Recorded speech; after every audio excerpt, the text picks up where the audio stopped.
Hello నమస్తే. ఈరోజు మనమైతే కృష్ణానదికి సంగమేశ్వరం వద్ద చేపల వేటకు వచ్చినాం.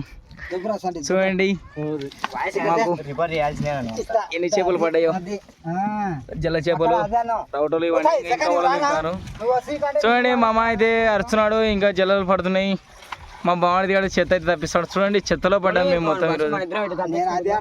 మా బాగుంది దగ్గర కూర్చున్నాడు. హాయ్ చెప్పండి, హాయ్ చెప్పండి, హాయ్. కొత్తగా వస్తున్న వాళ్ళు మన ఛానల్ని సబ్స్క్రైబ్ చేసుకోండి, లైక్ చేయండి, షేర్ చేయండి. ఛానల్ పేరు అంతే. చూడండి మాకు జల్ల చేపలు ఇవి, చూడండి ఎలా ఉన్నాయో, చూడండి ఎలా ఉన్నాయో జల్లలు ఫ్రెండ్స్. చాలా అంటే చాలా బాగుంటాయి ఇవి తినడానికి. కేజీ వచ్చేసి 80 రూపాయలు. చూడండి ఇది కాకిపరక, ఇది కాకిపరక ఫ్రెండ్స్. చూడండి ఎలా ఉందో, కర్రీగా ఉంటుంది కానీ టేస్ట్ బాగుంటుంది ఫ్రెండ్స్. చూడండి ఎలా ఉన్నాయో, ఇంకా జల్లలు అలా పెట్టాడు మా బాగుంది. ఇది సంగమేశ్వరం గుడి. అందరు జనాలు చూడండి ఎలా వచ్చారో. Thank you all.